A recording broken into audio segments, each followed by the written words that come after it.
FIFA has suspended the All India Football Federation. That FIFA has suspended India. Indian teams can no longer compete in international or club football.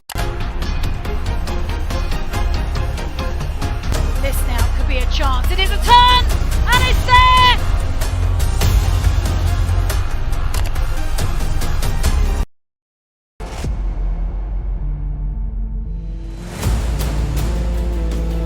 Hello everyone, recently FIFA जो कि governor body है international football federation की, उसने India के governor body AIFF यानी कि all India football federation को ban कर दिया। But why? वो कौन सा रूल था फीफा का जिसको AIFF ने ब्रेक किया है, वो भी 85 साल बाद? इसके पीछे रिस्पॉन्सिबल कौन है?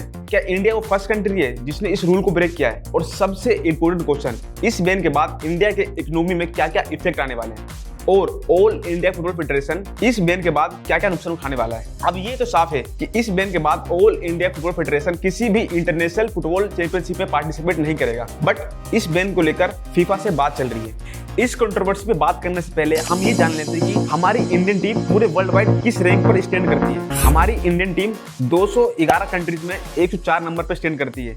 मेन फुटबॉल टीम, अगर वही वुमेन की बात करें तो वो 58 रैंक पर स्टैंड करती है। ओवरऑल देखा जाए तो हमारी इंडियन टीम एक एवरेज रैंक पर स्टैंड कर रही थी और लोगों को क्रिकेट के साथ साथ फुटबॉल भी पसंद आ रहा था। अब हम बात करते हैं फीफा के उस रूल के बारे में जिसकी वजह से फीफा ने ऑल इंडिया फुटबॉल फेडरेशन को बैन किया। फीफा कहता है कि किसी भी कंट्री के फेडरेशन में ना तो लीगल और ना ही पॉलिटिकल इंटरफेरेंस होना चाहिए। उसे फीफा थर्ड पार्टी कहता है। अब ऑल इंडिया फुटबॉल फेडरेशन में थर्ड पार्टी कौन था, इस पर बात करने से पहले हम ये जान लेते हैं कि प्रफुल्ल पटेल कौन है। इस कंट्रोवर्सी में प्रफुल्ल पटेल का नाम सामने आ रहा है। प्रफुल्ल पटेल 2009 में ऑल इंडिया फुटबॉल फेडरेशन के प्रेसिडेंट बने और वो 2020 तक प्रेसिडेंट बने ही रहे। 2020 के बाद ऑल इंडिया फुटबॉल फेडरेशन में इलेक्शन होने थे, बट प्रफुल्ल पटेल ने इलेक्शन नहीं करवाए। उन्होंने कहा कि कोविड की वजह से हम इलेक्शन नहीं करवा पाएंगे। कोविड के बाद जब उनसे इलेक्शन करवाने की बात कही तो उन्होंने वो बात को टाल दिया। लोगों ने उन पर आरोप लगाया कि वो अपनी चेयर छोड़ नहीं रहे और ये बात कोर्ट में चलेगी। कोर्ट ने तुरंत प्रफुल्ल पटेल को उनके पद से हटा दिया और नई कमेटी का गठन किया, COA, committee of administrator.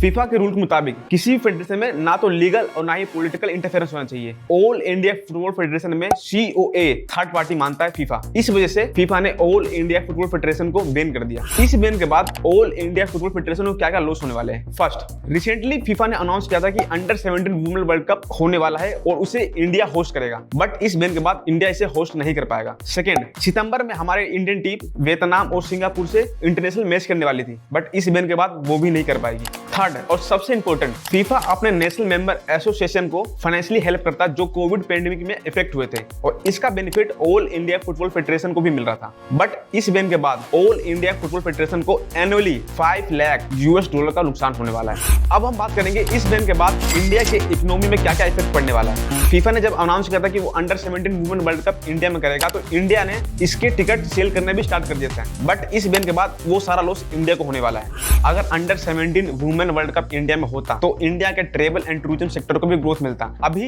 India के जीडीपी में ट्रेवल एंड टूरिज्म सेक्टर का कंट्रीब्यूशन है 4.7। अगर इंडिया इसे होस्ट करता तो इस सेक्टर को भी ग्रोथ मिलता। और अगर under 17 women world cup India में होता तो फॉरेन इंडिया में आते और इंडिया के होटल एंड रेस्टोरेंट का इस्तेमाल करते और इन सेक्टर को भी ग्रोथ मिलता। इन सभी ग्रोथ से इंडिया के इकोनॉमी में कहीं ना कहीं बूस्ट मिलता। ऐसा नहीं है कि फीफा ने पहली बार थर्ड पार्टी की इंटरफेरेंस से इंडिया को बैन किया होगा। इंडिया से पहले फीफा ने 12 कंट्रीज को थर्ड पार्टी इंटरफेरेंस की वजह से बैन किया है। उस कंट्री में इराक, पाकिस्तान, नाइजीरिया और भी बहुत सारे कंट्रीज में। कुछ कंट्रीज के एग्जांपल ले रहा हूं, जैसे कि पहला इराक को फीफा ने 2 बार बैन किया है, एक बार 2008 और एक बार 2009 में उनके गवर्नमेंट इंटरफेरेंस यानी कि थर्ड पार्टी इंटरफेरेंस की वजह से। सेकंड है पाकिस्तान को भी फीफा ने 2 बार बैन किया है, एक बार 2017 में और एक बार 2021 में उनके गवर्नमेंट इंटरफेरेंस की वजह से, यानी कि फीफा के रूल के मुताबिक थर्ड पार्टी इंटरफेरेंस है। और इंडिया को भी थर्ड पार्टी इंटरफेरेंस की वजह से बैन किया गया है। बट इंडिया के लिए एक अच्छी खबर यह है कि सुप्रीम कोर्ट ने COA कमेटी ऑफ एडमिनिस्ट्रेशन को हटा दिया और ऑल इंडिया फुटबॉल फेडरेशन में इलेक्शन होने वाले हैं और सुप्रीम कोर्ट ने फीफा के हर रूल को मान लिया है। अब लगता है कि under 17 women world cup India में होगा और इंडिया के